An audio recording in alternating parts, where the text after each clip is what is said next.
برطانیہ میں روڈ پہ سفر کر رہا تھا تو ایک جگہ پہ ٹریفک بلاک ہو گئی، تو میں نے پوچھا دوست سے کہ مجھے تو کہیں پہنچنا تھا، تو معمہ کیا ہے؟ وہ کہنے لگے کتے کا ایکسیڈنٹ ہو گیا، ایمبولینس آئی ہے کتا اٹھانے کے لیے۔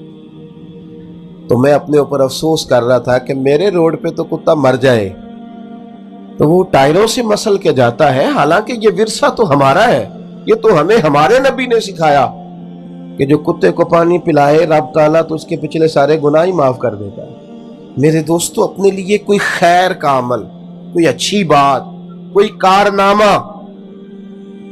کل مجھے پہلے بھی خیر میں اس سوال کا جواب دے چکا ہوں، کل صبح ایک دوست نے مجھے میسج کیا کہ یہ ذرا سوال کا جواب دے، میں نے سنا ہے کسی نے کہا ہے کہ مسجد میں سیمنٹ کا توڑا دینے سے بہتر ہے کسی غریب کو آٹے کا تھیلا دے دیا جائے۔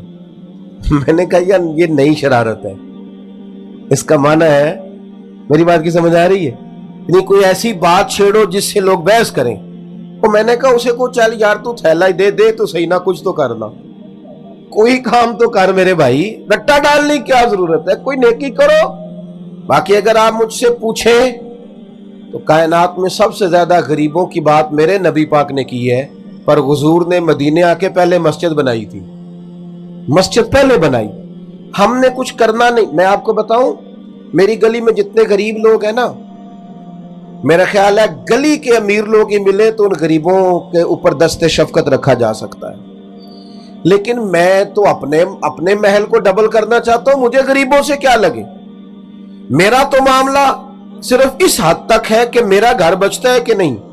ایسی ہوا چلی ہے، ہر شخص سوچتا ہے تمام شہر جلے بس ایک میرا گھر نہ جلے، مر جائے ساری دنیا میں بچ جاؤں۔ یہ سوچ مسلمان کی نہیں، یہ خود غرض لوگوں کی سوچ ہے، یہ لوگوں کی سوچ ہے جو اپنے لیے جیتے ہیں اور اپنے لیے ہی مر جائیں گے۔ بات ختم کرنے لگا ہوں، آپ توجہ کریں گے۔ ایک 100 گھر تھا مدینہ منورہ میں، کتنا جی؟ 100 گھر۔ اس 100 گھر میں 3 وقت روٹی بھی جاتی تھی،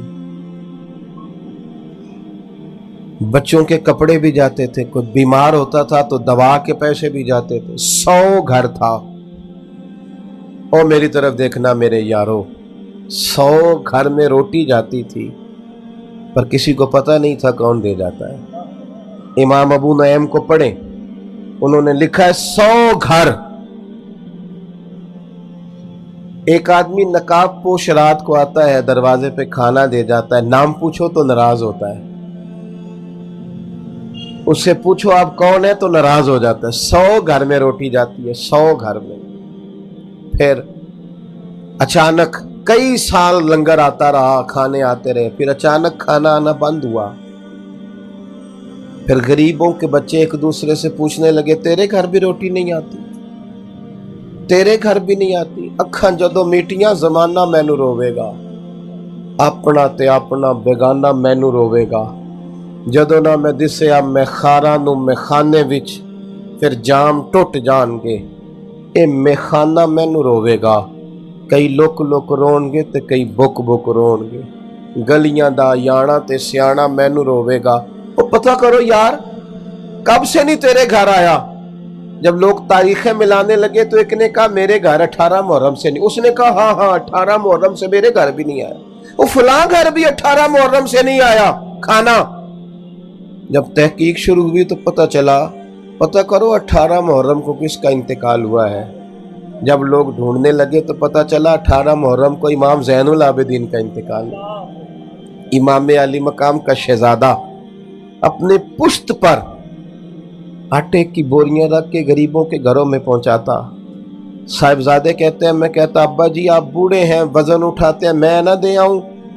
تو فرماتے پتر اگر تو جائے گا تو پھر تجھے اس غریب کا نام بھی مجھے بتانا پڑے گا، اور میں کسی کو رسوا نہیں کر سکتا، یہ میرا اور میرے رب کا راز ہے۔ او سجنوں، کچھ نیکیاں چھپا لو جو صرف قیامت میں کھلے۔